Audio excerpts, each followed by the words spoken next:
Café com Velocidade.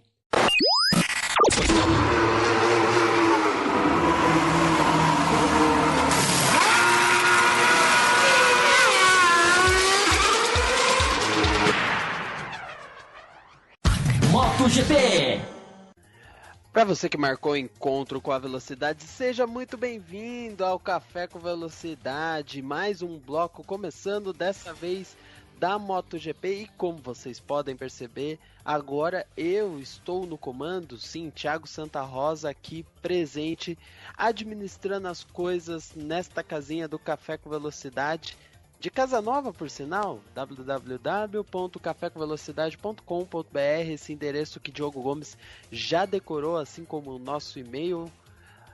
E nós, nesse bloco, vamos falar a respeito da final da MotoGP, este que era o segundo evento em importância do dia, que é muito curioso, né? A gente falar que a MotoGP que vai até o final do campeonato decidindo o título, diferente da Fórmula 1, era o segundo evento do final de semana.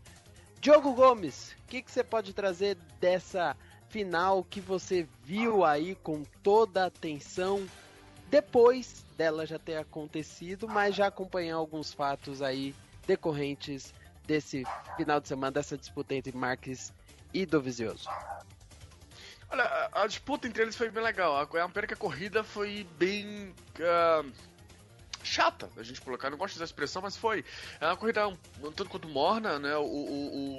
A maneira como a briga ali na frente aconteceu, né? Com o Marcos e o Zarco.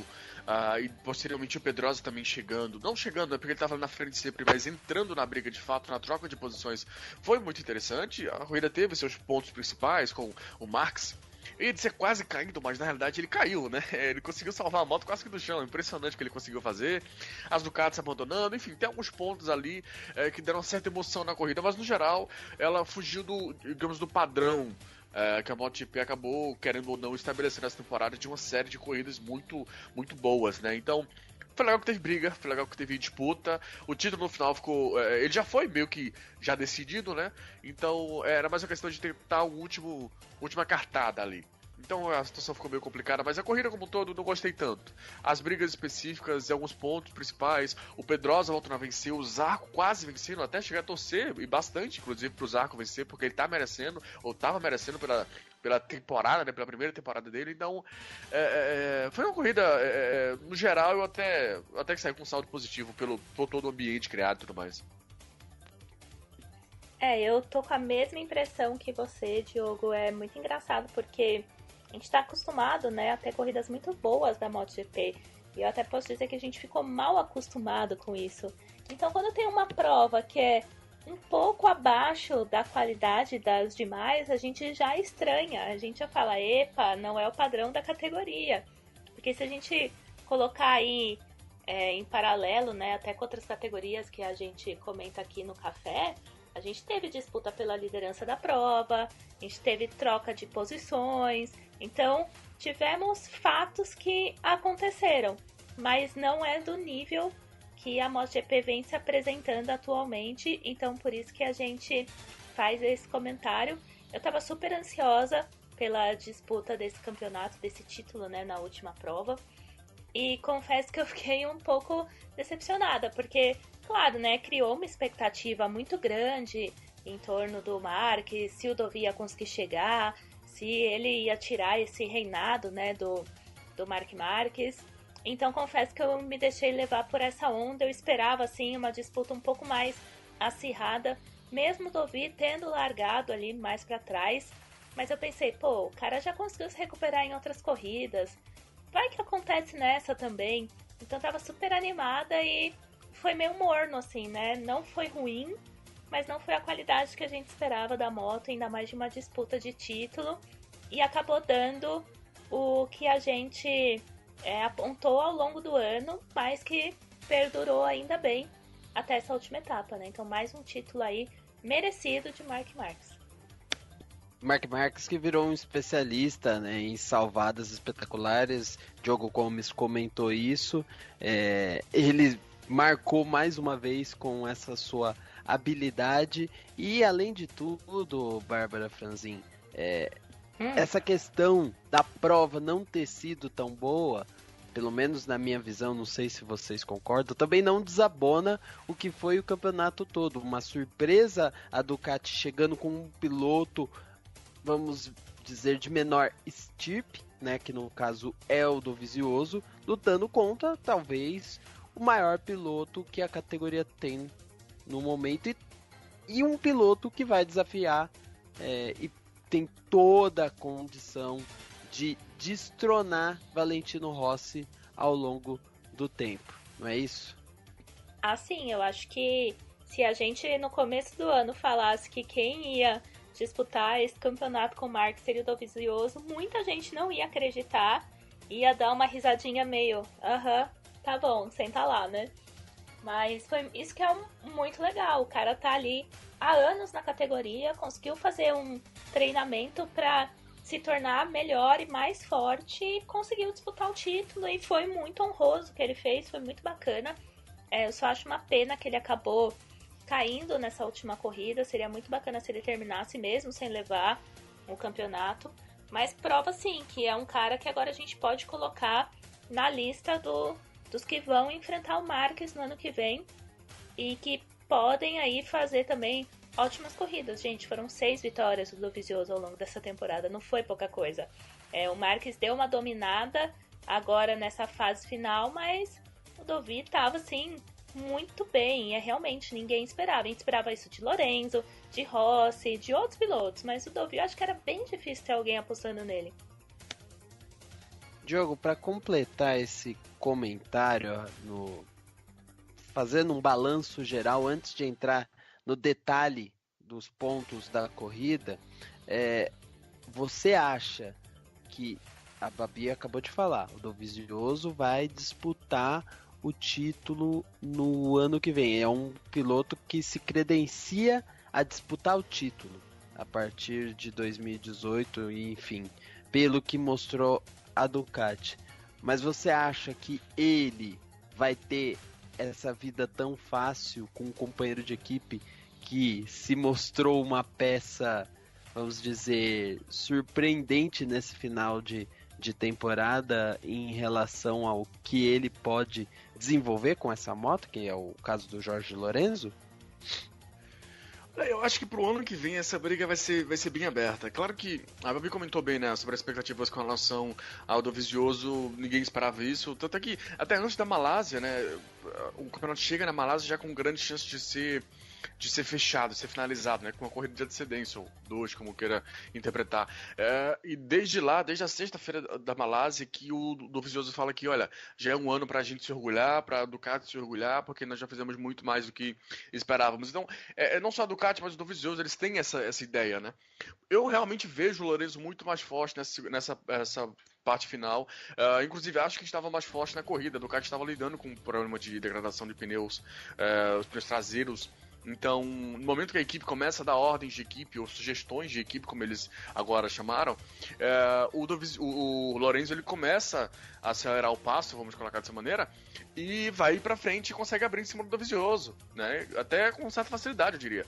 Então, eu acho que o Lorenzo avançou muito esse final de ano, não sei se está no mesmo nível do Dovizioso já agora, com relação ao conhecimento, com essa moto, mas avançou bastante, sem dúvida avançou bastante. Então, eu vejo uma briga muito segura entre os dois no próximo ano. É muito cedo para falar, apesar de eles já terem começado os testes de 2018, né? Já agora em Valência, nessa semana, mas é muito cedo para falar. Agora sim, eu vejo os dois mais próximos para uma próxima temporada. O Dovizioso, manter esse nível é difícil, né? Porque é um nível realmente muito alto.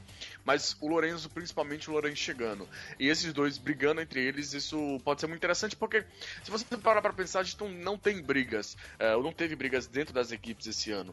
A Honda, o Marques sobra com toda a sua genialidade, o Pedrosa tem seus problemas.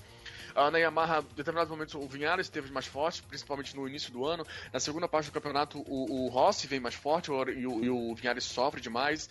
Então, sabe, nas principais equipes nós não tivemos essa briga. Se você for parar pra pensar, talvez na KTM, que a briga entre os pilotos foi até mais igual, vamos colocar dessa maneira. Então, eu acho que essa dupla da Ducati pode gerar um campeonato interessante pro próximo ano. Se a Ducati vai conseguir manter esse nível aí a gente realmente vai ter que esperar para ver se a Ducati de fato entrou naquele grupo, constantemente naquele grupo Yamaha-Honda, né? Ou se voltamos a ser só Yamaha e Honda, como já é essa briga entre essas duas há um certo tempo. Mas o que a Ducati fez esse ano foi incrível, o que o Dovizioso fez esse ano foi incrível, e acho que o próximo ano, expectativas altíssimas, principalmente pela maneira como esse campeonato termina, né? Como esse ano e essa corrida final, essas corridas finais, melhor dizendo, terminaram e, enfim, mostram aí um parâmetro bem interessante para a próxima temporada. Eu vou passar aqui pelo nosso único e-mail recebido a respeito da MotoGP, e-mail, comentário, né? Porque conhecendo o Marcelo Cesarino, ele não é a pessoa que manda e-mail, às vezes ele procura um dos integrantes do podcast e manda eu mesma, no comentários caso. E pede para adicionar. Exatamente. E aí, ele colocou o seguinte... uma ponderação, né, seguido de uma pergunta, né, uma não, na verdade são 3 perguntas, mas vamos lá. Tivemos uma boa corrida de final de campeonato, Marques mereceu o título, não foi nada conservador, correu forte e deu uma salvada sensacional. O Dovi fez um grande ano, também surpreendente, e tivemos uma grande disputa entre Zarco e Pedrosa, pena que o Zarco não venceu esse ano. Perguntas. Embora eu ache que o Lorenzo podia ter dado passagem para o Dovi, já que não mudaria seu péssimo ano, não teria tido qualquer efeito para o título. Mas a imprensa bateu pesado nele. Lorenzo merece esse mal-estar dentro da Ducati ou nada vai piorar na garagem da equipe por conta dessa atitude? Antes de passar para você, Diogo, a gente vai lembrar que a gente... falou um pouco a respeito sobre o jogo de equipe nessa edição 542 da MotoGP, lá dentro do bloco da Fórmula 1. Então, se vocês quiserem ouvir um pouco das nossas opiniões sobre o que aconteceu, o jogo de equipe, o que cada um acha, já tem lá um spin-off, como foi mencionado, como foi dito, que seria essa introdução da MotoGP nesse bloco, né? Mas a pergunta do Cesarino é até interessante, o Diogo Gomes, porque dá um enfoque um pouco diferente. E aí é um questionamento que é interessante. Será que Lorenzo, com essas atitudes, já não cria um mal-estar para ele mesmo, por mais que ele se mostrou presente, na minha opinião, marcou território, mas você não acha que já denota assim algo que possa prejudicar ele num futuro próximo? Não, realmente não. O Lorenzo, ele tem apesar de um ano... o final do ano eu gostei bastante, mas o conjunto do ano, principalmente o início, a gente tem que ponderar aí. E no resultado final, vamos colocar dessa maneira, na média final do ano, eu diria que foi um campeonato bem fraco. Eu concordo com o Cesarino. A evolução é clara, mas o conjunto foi bem fraco. Isso aí já coloca ele um ponto abaixo em termos de performance, mas ninguém duvida do Lorenzo. Quer dizer, tem muitos que duvidam do Lorenzo, mesmo depois de 3 títulos, enfim, acredite. Mas o Lorenzo ele tá num nível muito grande, principalmente dentro da equipe, então eu não acho que isso vá atrapalhar ele. De novo, eu acredito que quando ele teve à frente, ele teve porque tinha ritmo. Depois da corrida, o próprio Dovizioso falou que a ordem não iria interferir em absolutamente nada, né? No caso, o Lorenzo dar a passagem. Eu, honestamente, assisti a corrida depois, e assisti na transmissão inglesa, eu não vi por que tanto burburinho, eu não vi tanto burburinho por, deveria dar a posição ou não deveria dar a posição. Não sei, esse burburinho todo não chegou até mim, sabe? Claro que eu vi diversas placas e sugestões da ordem para a ordem de equipe, né? Foram colocadas na transmissão, mostradas bem na transmissão. Depois a equipe explicou, afirmando que era mais do que uma ordem de equipe, era mais questão de manter o piloto mais rápido à frente, para que ele se mantesse com o grupo da frente, né, com aquele grupinho ali, Zarco, Pedrosa e Marques, não exatamente nessa ordem. Enfim, tem diversas interpretações aí, eu acho que não ficaria. Se fosse um caso de vida ou morte, eu não teria nenhum problema com relação a uma ordem nesse sentido pro Dovizioso ser campeão. Mas não era o caso. Realmente não acredito que o Lorenzo estava segurando o ritmo do Dovizioso. De novo, repito, quando a equipe começou a dar sugestão para a ordem de equipe, que o Lorenzo parou de ficar cuidando dos pneus traseiros e ele aí começou a acelerar de fato, ele abriu uma quantidade até interessante de vantagem ali à frente do Dovizioso. Então, não vejo porque burburinho. O ritmo do Lorenzo era bom. Assim como era do Dovizioso. Ele só não tinha, o conjunto do kart não tinha nível suficiente esse final de semana para andar junto com as Hondas e com mais uma vez surpreendente Zarco. Não vejo tanto burburinho nisso não. E acho não creio que isso complique a imagem do Lorenzo ou qualquer coisa do gênero dentro da equipe, até porque a equipe sabe que já fez até mais do que deveria, talvez, né? Os aplausos pro conjunto como um todo no final da prova mostram bastante isso. E o Lorenzo não é o tipo de piloto que vá se colocar na posição de estar recebendo ordem de equipe. Nós sabemos disso, nós sabemos como ele, não só pelo histórico, mas como ele é, como ele age. Quem acompanha a MotoGP há alguns anos aí sabe muito bem como era a garagem dele com o Rossi. Isso antes do Rossi voltar da Ducati, né? Porque ele voltou da Ducati já voltou menino bom, mas antes disso. Então, eu acho que é uma briga bonita, é legal a maneira como eles brigaram, é legal um ficar puxando o outro, como eu citei.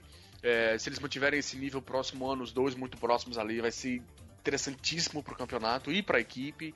Então eu só vejo coisas boas aí, eu não vejo pontos negativos dessa briga, vamos colocar dessa maneira, entre as duas Ducatis. Bom, deixa eu então fazer o contraponto, porque eu assisti ao vivo na transmissão nacional a prova que estava em loco lá em Valência. Isso é sempre muito bacana, porque os caras mandam muito bem, né, durante a transmissão, e é bem legal pra gente quando a gente vê as informações ali da pista. Eles ficaram do lado do Marc Marquez pouco antes da largada, então esses elementos são bem legais, e assim, é um complemento que eles já têm, né, um espaço muito bacana dedicado à MotoGP na grade. Só que foi assim, impressionante como essa questão de ceder ou não a posição foi citada na transmissão nacional e com as pessoas que acompanhavam na hora da prova no Twitter. Então talvez por isso eu fiquei um pouco com a impressão de excesso. Só se fala disso. E é absurdo, não é? A atitude do Lorenzo pode ser considerada normal, não pode. Então acho que foi muito calor da emoção. E as coisas já se tranquilizaram, né? Vamos ser transparentes com o nosso público. Esse programa está sendo gravado na terça-noite, véspera de feriado. Então já tiveram os primeiros testes da MotoGP. E o clima tá super ameno já, né? Todo mundo deu declaração dizendo que tá tudo bem. O próprio Dovizioso falou: o Lorenzo estava com ritmo melhor. Eu aproveitei do traçado que ele estava fazendo, porque a gente tem estilos diferentes, então eu me aproveitei disso para conseguir ser um pouco mais rápido. Os próprios dirigentes da equipe também falaram que eles imaginaram que fosse melhor o Lorenzo ceder a posição, mas nada melhor do que quem está na pista para saber realmente o que deve ser feito ou não.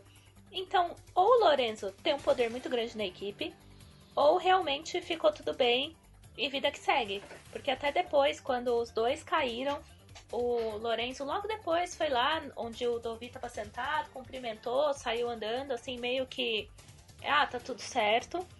Então eu não sei também se foi às vezes um excesso na nossa transmissão e um calor de momento mesmo.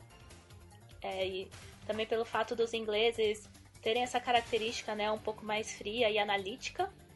Mas deu bastante burburinho e eu fiquei só de olho nessa questão e discutindo também lá no nosso grupo de WhatsApp, né? Faz tempo que a gente não divulga aqui, então se você quiser fazer parte do grupo, mande seu número de telefone lá pro cafécomvelocidade@gmail.com. Mas, enfim, foi um assunto muito comentado e tinha aquelas sugestões de mapping 8, mostrando na placa para deixar passar. Então acabou gerando, né, uma discussão no entorno disso, mas a minha opinião, só antes de passar para você, Diogo, se sustenta com o que eu falei lá no spin-off do primeiro bloco de Fórmula 1, né? Se dava para passar o Dovi, passaria o Lorenzo, né? Talvez o Lorenzo facilitando um pouco, mas podem disputar, são companheiros de equipe, MotoGP é um pouco diferente, então não tem toda essa polêmica, né, que na Fórmula 1, meu Deus, ultrapassar companheiro de equipe. Não, dá pra fazer isso, se tá com a moto melhor, é só ir. Então não teria problema nenhum. O Lorenzo, depois da corrida, ele chega a afirmar que ele tava, enfim, acelerando ali e melhorando o ritmo até do Dovizioso, o que depois foi comprovado por análise, enfim, de tempo por volta. Quando ele consegue e começa a andar mais forte, ele começa a puxar o Dovizioso junto com ele para chegar próximo do primeiro grupo. É quando o Lorenzo cai, e até depois disso, o Lorenzo cai porque acelera muito, na saída da 4, se não me engano, e a frente da moto simplesmente sai. É muito estranho. Realmente deu pra ver que ele saiu, caiu da pista, caiu da moto porque tava acelerando tudo mesmo. E o Dovizioso depois disso fica totalmente sem um exemplo, sabe? Sem um ponto na frente pra ter aquela referência. Essa é a expressão que eu tava buscando. E depois ele até comete um erro, uma volta depois, ou quase isso, comete um erro muito, muito besta, que é totalmente contrário a tudo que ele fez durante o ano. Tá certo que ele já não tinha mais chance, mas tem que destacar o erro absolutamente besta que ele cometeu indo fora da pista, ali numa situação feia. E sempre que essas motos pesadas vão na gravel, brita, né? Vão na brita, aquela questão de meio que vai caindo, ele tenta segurar e do nada... Puf, cai direto como se fosse um coqueiro, assim, é estranho, é até meio embaraçoso, eu diria. Mas o Lorenzo falou que quando começou a puxar, ele conseguiu trazer o companheiro junto com ele, que eu concordo até. E depois da corrida, o Lorenzo até falou que se tivesse uma situação de vitória, ele deixaria o companheiro passar, então o Dovizioso passar. Eu nem concordo com isso, nem sei se o Lorenzo realmente daria, né, a vitória, né? Nós conhecemos o Lorenzo, mas ele chegou a afirmar isso, pelo menos, né? Mas ele falou, olha, se fosse para dar a vitória, que fosse garantir para ele o título, algo assim, eu daria.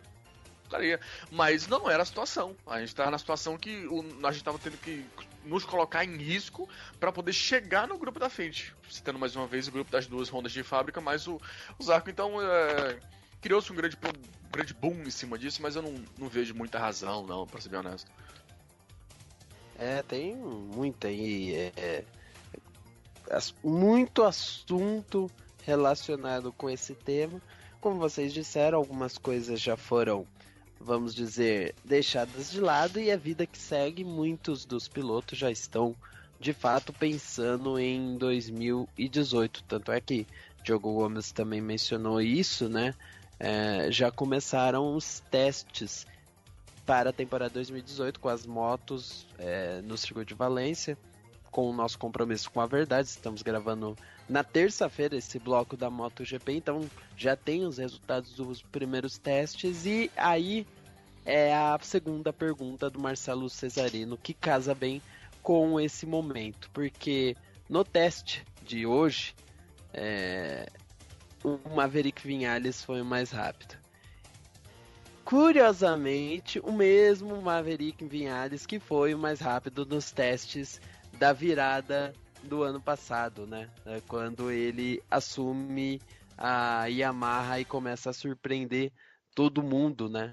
E aí vem ele forte de novo e faz os melhores tempos com o equipamento 2018. Mas esse equipamento 2017, que ele fez os testes no ano passado, é um equipamento que está dando muita polêmica. E o Cesarino acaba perguntando. E sabe qual é o melhor? Isso. Desculpa te interromper rapidamente, Rosa. O teste Não que vou, liderou. não vou deixar que você gosta de falar assim. Não, tô brincando, Diogo. Não deixa mesmo não. O primeiro dia de teste que você citou aí que ele liderou, nesse dia que nós estamos gravando, né, como você citou, ele liderou com um chassi de 2016 atualizado com o motor de 2018. E a Tech 3, que usa as motos de um ano atrás, né? Então, esse ano eles eram as de 2016, e a moto 2017, que foi usada pelos pilotos de fábrica, sofreu tanto que eles estão considerando para o próximo ano, para 2018, não usar a moto de 2017, que foi essa moto que deu tanto problema na segunda parte da temporada para Rossi e para Viñales, e continuar com a moto de 2016. Então, isso mostra o quanto a Yamaha teve perdida esse ano, né? Aquele início de ano foi foi embora de uma maneira incrível. Pra quem não lembra, né, faz um bom tempo já, lá pra fevereiro, março, o Vinhares começa o ano vencendo as 2 primeiras corridas do ano, né? De uma maneira muito segura, inclusive. E o Rossi acompanhou, e ficou Rossi junto na acompanhando. tabela, e depois em Assen, quando ele vence, ele tava ali na disputa do título junto com o Marques e o Vinhales, mas é a partir daí que surge o fator Dovizioso, né?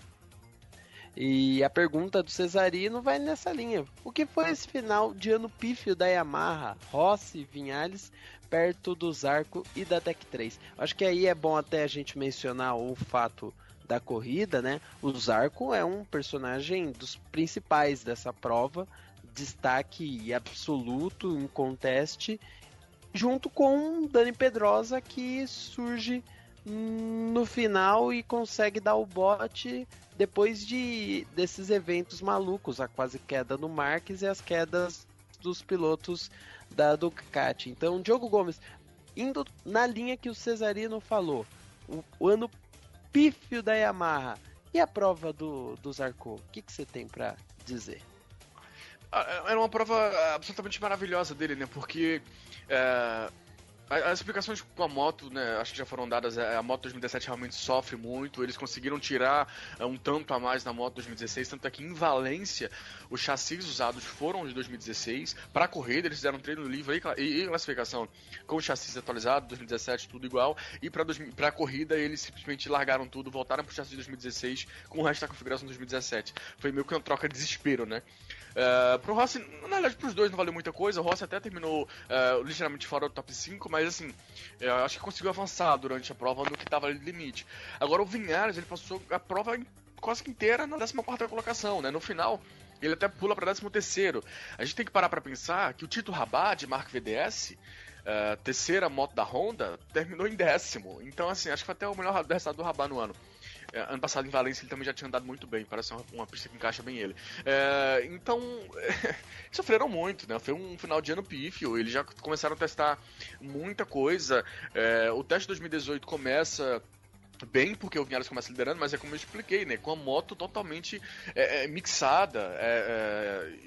O Rossi tava com a moto toda 2018, vamos colocar dessa maneira, inclusive com asa, não dá pra chamar asas dianteiras na moto, né? Mas aquela carenagem dianteira ali com algumas aquelas barbatanas. entradas de ar Isso. específicas. Algo estilo Ducati.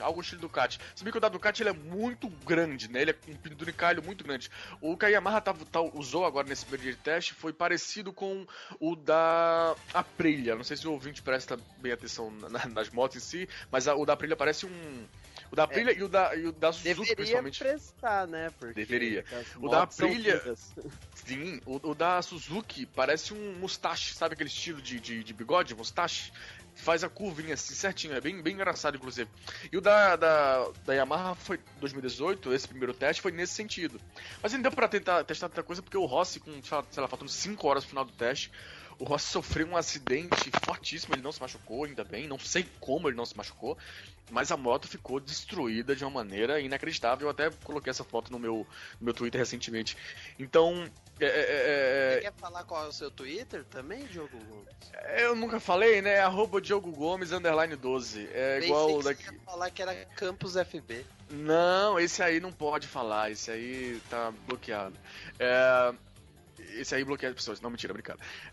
Então, assim, tá tudo muito confuso. Não só o final de ano, mas a transição. Esse início de transição, pelo menos, pra Yamaha, tá muito confuso. A frase do Rossi, na segunda-feira, pós-corrida e pré-testes, pra mim é emblemática. Ele vem pra mim e fala assim: a Yamaha tem muitos problemas e pouco tempo. Eu não sei o que vai sair disso. Foi uma expressão, né, uma afirmação completamente honesta, né, e completamente verdadeira. Olha, problemas são muitos, tempo é pouco, o que vai sair disso, não sei, mas estamos aí, né, então temos que fazer o trabalho. Então, tá difícil ler essa situação da Yamaha nesse ano, até pela incerteza, como eu falei, do Tech 3, de usar a moto, continuar com a 2016 ou ir para 2017, então... a maneira como a Yamaha se perdeu nesse final de ano foi muito, no ano como um todo eu diria, apesar do início de ano lá bom, foi muito sui generis, né? E assim, eles estão numa posição né, podemos colocar assim, em que eles terminaram na segunda posição no campeonato de construtores, né? De equipes, enfim. Que não é mal. No final das contas, terminaram na frente do Ducati, que chegou até a última corrida brigando pelo título. Por conta do ano péssimo do Vizioso, perdão, do Lorenzo. E também por conta que na final os dois pilotos abandonaram, os pilotos da Ducati. Então a Yamaha até foi segunda colocada nos construtores. Porém, em termos estatísticos de vitória, de pódios, de volta mais rápida, de posição mesmo, foi uma das piores temporadas, se não a pior temporada da Ducati, se não me engano, em 11 anos. Perdão, da Yamaha, se não me engano, em 11 anos. É muito. Pra Yamaha, cara, pior temporada em uma década, é muita coisa. Eles têm que mudar alguma coisa lá dentro e urgente. Bárbara Franzin, você tem números que você queria trazer para essa discussão, não é isso mesmo? Sim, são algumas estatísticas bem interessantes aqui. Eu tô fazendo o papel do Leandro JF, que foram publicadas no próprio site da MotoGP, e eu acho que é bacana pra gente encerrar a temporada, trazer assim o que tivemos, né, nesse ano. Então acho que Valência acaba fazendo esse sumário e começando, claro, né, pelo Marc Marques, que conseguiu aí se tornar o piloto mais jovem a vencer 4 títulos na categoria principal, que é a MotoGP, né? Ele alcançou 6 títulos ao todo na moto velocidade. E ele tem 24 anos só, gente. O primeiro... ele era um baby quando ele ganhou o primeiro título da MotoGP. O cara tem 24 anos e 6 títulos, é muito ridículo. 4 deles na principal é muito ridículo. O Marc Marques não existe, cara. Não, é muito absurdo. E até aproveitando que a gente tá falando de Marques, tem uma história que ele contou que é muito engraçada, que até é relacionado com idade também. Porque ele falou que a temporada dele tava muito complicada, que ele tava muito estressado e que a cabeleireira dele virou e falou assim: olha, você tá com queda de cabelo. Eu acho que é bom você dar uma olhada nisso. E ele falou: meu Deus do céu, meu pai tem cabelo, meu avô tem cabelo, como assim eu tô ficando sem cabelo? Aí ele foi no médico e foi diagnosticado que ele tava com estresse, né? Um mal super moderno aí que atinge todo mundo, até o Marc Marques. E ele falou: bom, o que eu posso fazer para resolver esse problema? Primeiro eu preciso me encontrar com a moto que eu tenho que não tava acertando legal. E aí ele não tava mesmo, tanto não é que tava. ele é um dos que mais caem, né, Babi? Ele é um dos que mais caem ao longo do ano. Exatamente, e aí ele até disse: então primeiro eu tinha que encontrar essa minha paixão de novo. Depois que a gente fez, assim, muitos testes e a gente achou o melhor ajuste, foi quando eu voltei a me sentir bem, não fiquei tão estressado e consegui ganhar as corridas. Então, a gente às vezes acha que o cara ali, ó, super campeão, não tem problema nenhum. Ele tava, tipo, com estresse sério, gente. Cair cabelo, tipo, não é uma coisa normal, assim. Estou estressado, caiu o cabelo. Não. E você falou das quedas, Rosa. Foram 27 ao longo dessa temporada. E o próprio Marques considerou que eram 27,5 pela queda que ele quase teve nessa prova. Que ele salvou, assim, como disse o Diogo, de outro mundo mesmo. Então, esses são os números super interessantes do Marc Marques. Eu vou até deixar aqui, tá, um espaço, se vocês quiserem comentar, como a gente faz com o Leandro JF. Tinha uma estatística que poderia ser batida, mas não foi. O Zarco, ele poderia ser o primeiro piloto de equipe satélite a vencer o campeonato de rookies, né, dos novatos aí, desde que isso aconteceu com o Valentino Rossi em 2000. Mas não deu certo esse título. Andrei Nannoni, ele voltou a largar da primeira fila da MotoGP desde o Qatar, e ele tinha terminado em terceiro lugar na prova de Valência do ano passado. Então a gente tinha essa questão aí, será que conseguiria, será que não conseguiria? Então a gente viu que não conseguiu. Tem uma estatística aqui bem interessante sobre Dani Pedrosa, né, que venceu mais uma prova lá. Ele tinha 3 vitórias, agora ele conquistou a 4ª. Foi a 277ª corrida dele, que faz com que ele suba para o 4º lugar de piloto que mais iniciou provas pela MotoGP e sabe quem ele passou, gente? Alexandre Barros nessa lista. Que guiou muito, né? Exatamente. Então, uma estatística bem interessante. Os números do Pedrosa não refletem a péssima performance que ele vem tendo há muito tempo já, né?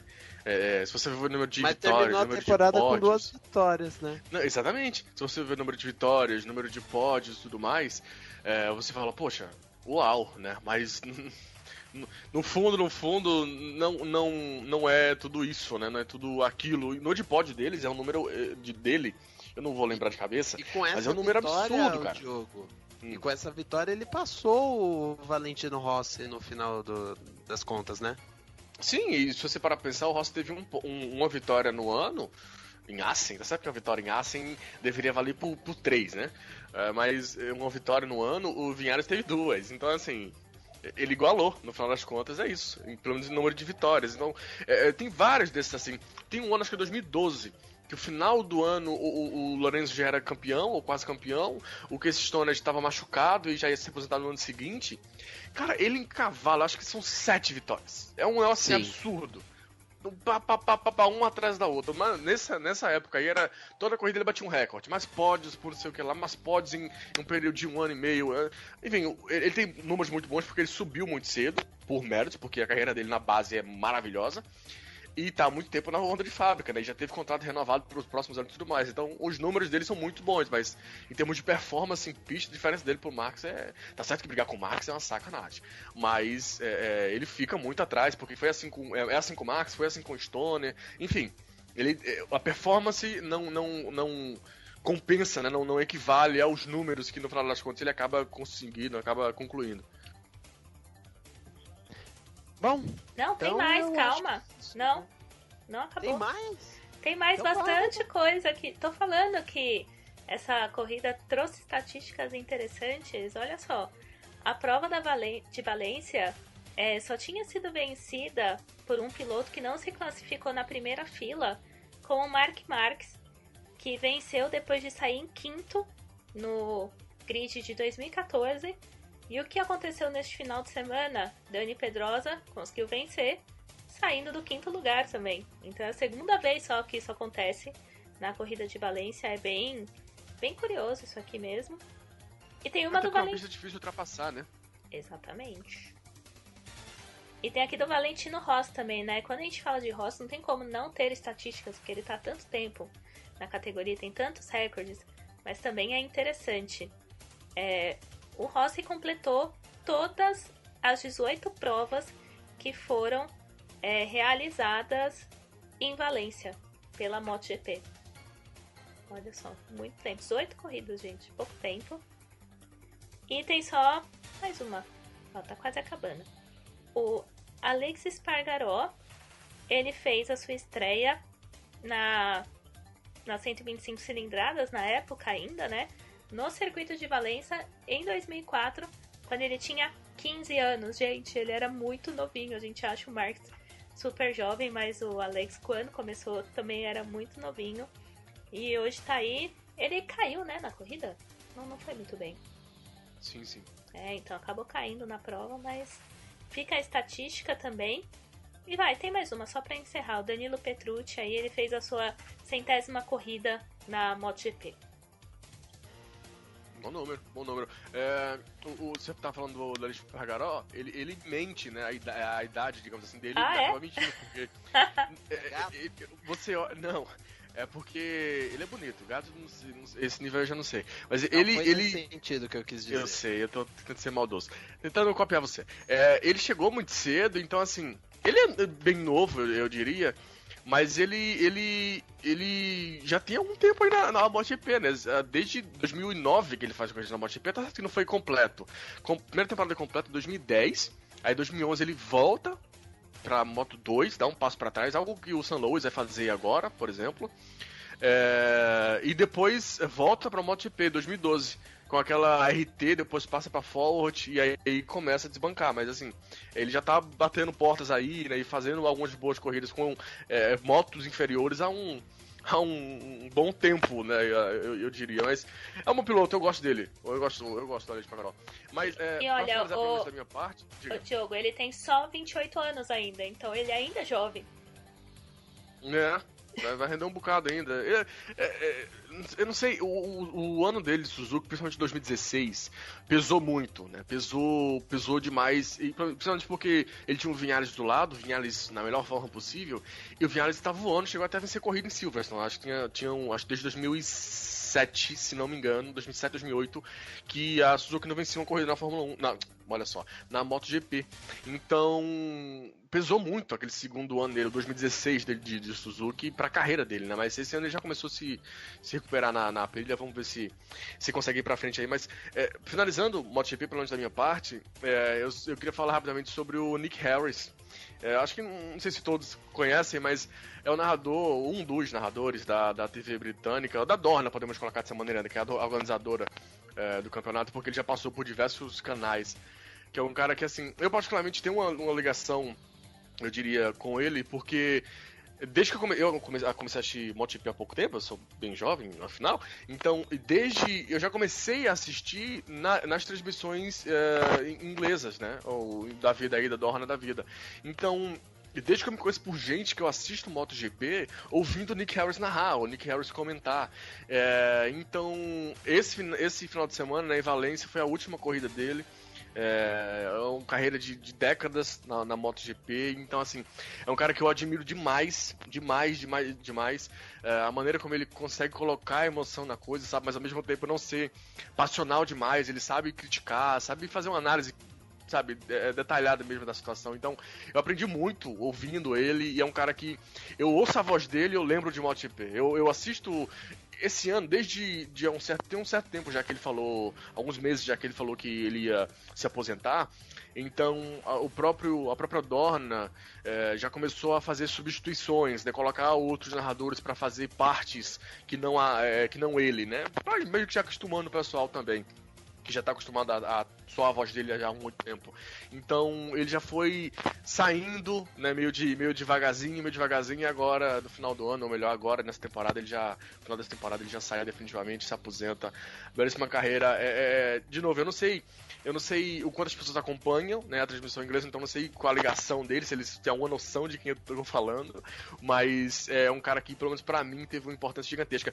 Quem não conhece, eu sugiro, assim, muito mesmo, e aproveitando que a gente já tá no final do quadro, né, já dá pra você assistir logo em sequência, no YouTube, no canal oficial do YouTube da MotoGP, ou no meu Twitter, que eu já citei, também eu postei isso lá, tem um videozinho, 6, 7 minutos curtinho, que a MotoGP fez em homenagem a ele, com parte das narrações dele, com os pilotos, enfim, fazendo afirmações e tudo mais sobre ele, outros jornalistas do paddock falando sobre ele, sabe? Então, é um cara muito especial. Pra quem acompanhou o trabalho dele nesses últimos anos, como eu acompanhei de perto, é um cara muito especial que vai saindo da categoria. Tem ótimas pessoas pra ficar no lugar dele, mas o Nick Harris, ele é gigante e vai fazer uma falta enorme. É isso, com essas palavras sobre o Harris, terminamos aqui este bloco da MotoGP. Isso, claro, sem deixar de passar a classificação final do campeonato, né? Marc Marquez campeão com 298 pontos, Dovizioso 261, Viñales 230, Dani Pedrosa 210, Valentino Rossi 208 e vale o destaque, Zarco ficou na 6ª posição e o Lorenzo em 7º lugar. É isso, gente, MotoGP encerrado, provavelmente voltaremos a falar dela num especial que virá nas próximas semanas ou no próximo mês, ainda vai ser definido quando a respeito, e espero que vocês tenham gostado desse bloco. É isso, a gente encerra agora este bate-papo da MotoGP. Agradeço aí a participação de Diogo Gomes, de Bárbara Franzin. Como vocês perceberam, Fábio Campos e Thiago Raposo não estiveram presentes, mas estarão de volta na próxima edição do Café com Velocidade.